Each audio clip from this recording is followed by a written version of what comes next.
Today we're going to look at physical versus chemical change. You can distinguish between physical and chemical changes in matter. Your starter reads, how many oxygen atoms are represented in the products of this equation? So let me get my web paint. And I'm going to reread that. It says how many oxygen atoms are represented in the products of this equation. So which side of the equation are our products? Here on this left side, these are referred to as your reactants. Then you have an arrow. And then you have products.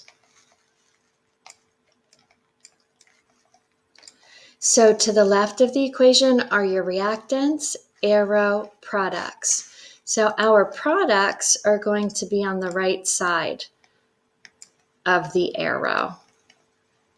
So if we have to count our oxygen atoms in our products, we're just focusing on this side of the equation.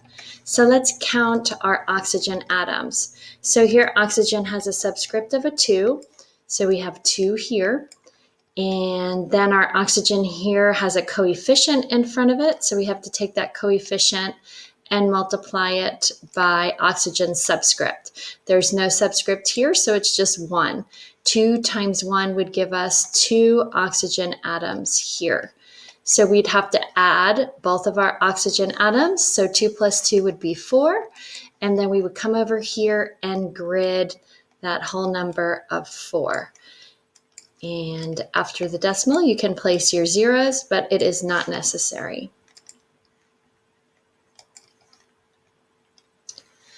Let's read the teaks below and watch the video. Your 6th grade teak reads, you can identify the formation of a new substance by using the evidence of a possible chemical change, such as a production of gas, change in temperature, and production of a precipitate or color change. Your 8th grade teak reads, we can investigate how evidence of chemical reactions indicate that new substances with different properties form.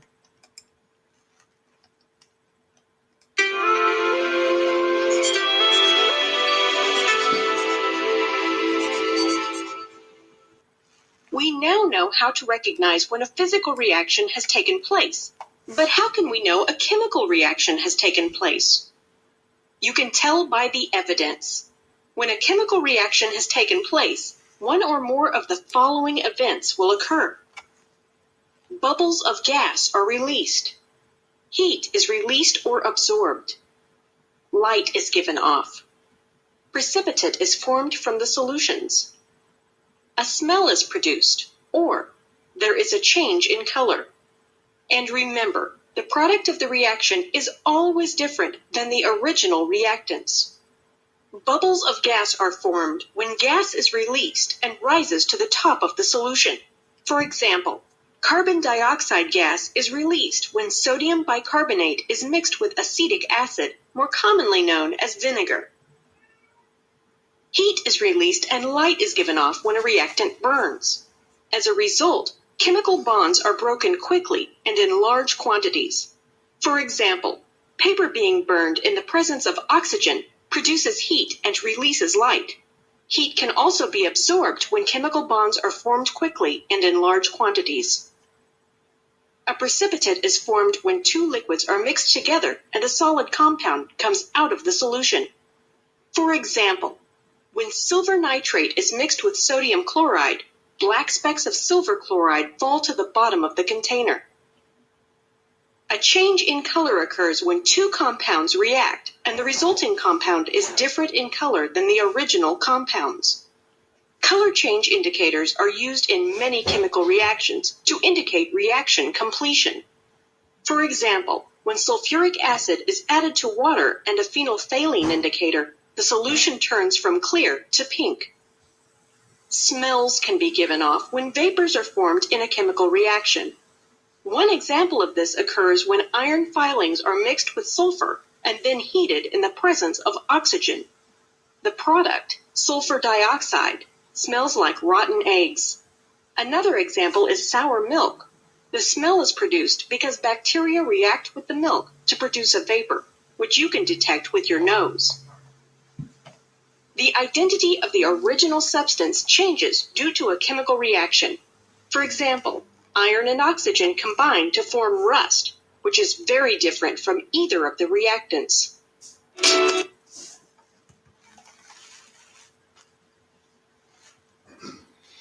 So for your activity, let's take notes. Matter undergoes changes all the time. There's two types of changes: physical change and chemical change.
Physical changes.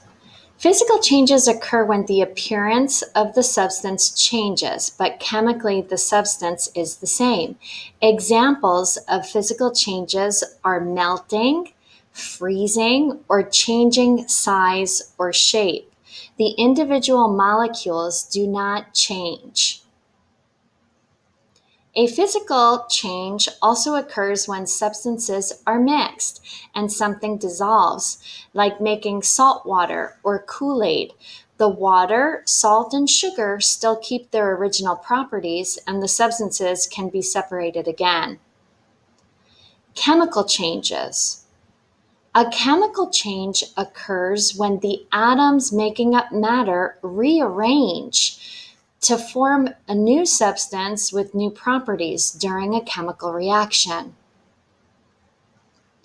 Evidences of a chemical change: smoke and odor, production of gases, bubbles, change in heat or light, energy or glowing, fizzing and foaming. Color change: a different color appears. So a unexpected different color appears. So when you mix two clear solution and this type of metal, it changes to a blue color. That would be a color change. Not all color changes are chemical, like coloring. Temperature increases or decrease is evidence of a chemical change. Formation of a precipitate, which is a solid. Sparks, explosions, a solid at the bottom of a container, cloudiness or fogginess. Older city girls love their phones. This simple phrase will help you remember the evidences of a chemical reaction. The only sure evidence of a chemical change or a chemical reaction is the formation of a new substance. Older city girls love their phones. If you take the first letter, O for odor, and odor would be your smell. C for city would be C for color change. Remember, that's an unexpected new different color forming. G for girls can represent G for gas production.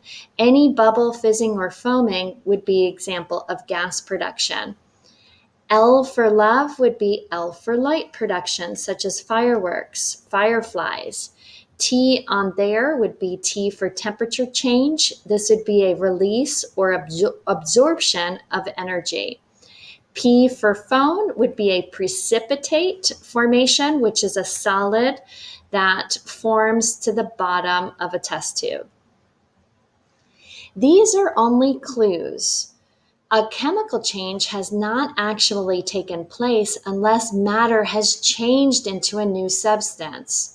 Some common examples of chemical changes include rusting, tarnishing, burning, cooking, digesting. For your exit and connection, we're going to drag and drop the statements into the chart to indicate whether they are physical or chemical changes. So salt dissolving in water, dissolving's your clue. Anything dissolving is a physical change. You can get back your original substance. Ice melting, you're only going from a solid to a liquid, so that's a physical change. You still have the original substance, water. Chopping wood, a physical change. You're only changing the size of the matter. Baking cookies, that's cooking. You are changing chemically your substances and you can't get back what you originally had. You can't get back eggs, flour, sugar. Burning wood, again, anything burning would be a chemical change. You get a new substance after. Think about burning wood. You burn the logs, you get ash. Ash is a new substance. Kool-Aid mixes with water. That's a physical change because you're mixing. You can still get your original substances back. Water turns to steam at 100 degrees Celsius. This would be a physical change because you're just going from a liquid to a gas. Gasoline running a car engine requires burning, so you get a chemical change. Milk turns sour, chemical change. You're getting a new substance. Plant converts sunlight into stored energy, chemical change, new substance. Hydrogen peroxide can be decomposed into water and oxygen, physical change. You're just separating. Digesting food for energy, chemical change.